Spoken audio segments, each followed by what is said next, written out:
Handa ka na bang bumoto?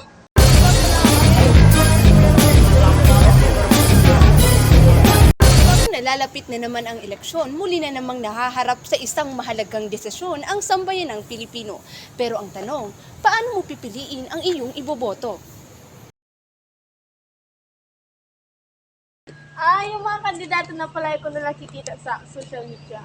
Sa akin naman po, yung mga sinusuportahan at ini-endorse ng mga kaibigan ko. Doon po ako sa kandidatong kamukha ng aking idolo. Yung bang maganda at gwapo? Ikaw? Well, nakadepende na lang yan sa kandidatong mas mataas ang bigayan.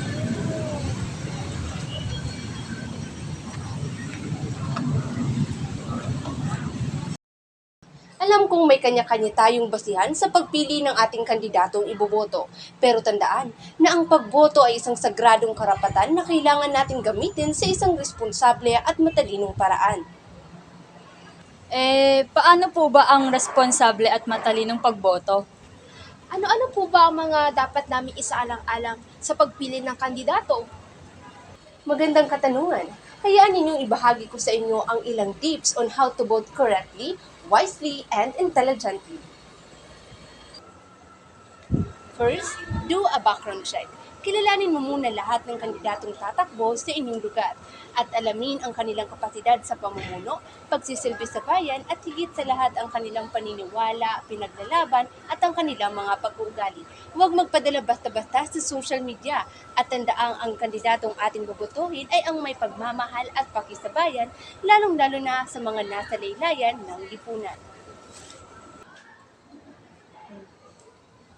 Pangalawa, alamin mo muna ang mga isyu at problema na kinakaharap sa inyong lugar at tayahin kung ang mga plano at plataforma ng mga kandidato ay magbibigay solusyon sa mga ito.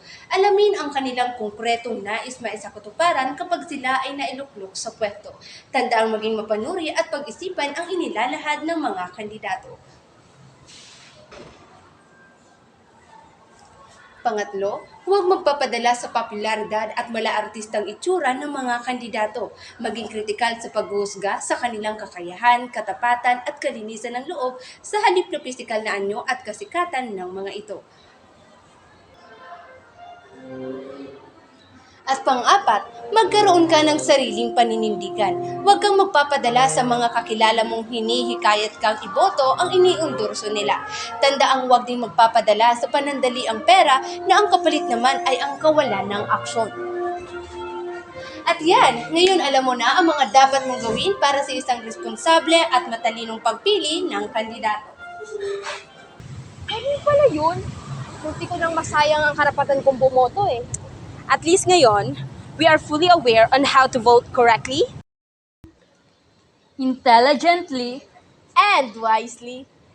kaya kayo, mga kapwa ko Pilipino, imulat ng mga mata, talasan ng pandinig at pakinggan ang hinaing ng ating lipunan. We need to make a sound choice. One that you can stand behind. choose the candidate whose principles are aligned with yours.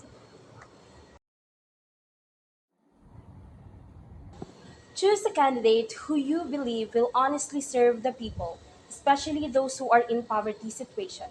Whatever and whoever you choose, ang importante ay bumoto ka na naayon sa iyong paniniwala at conscience.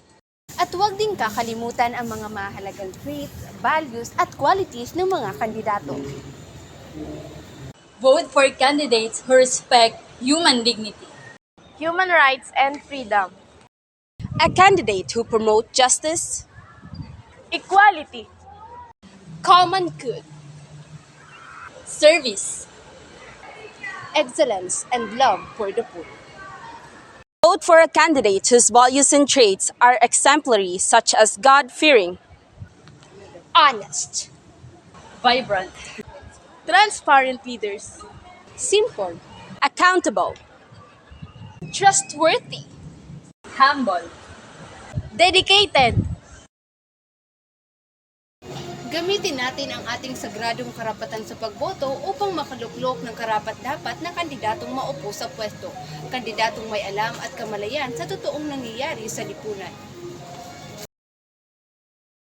Tandaang, ang pagboto ay isa sa ating katungkulan bilang mamamayan at pangunahing gawain ng pakikilahok ng sipiko.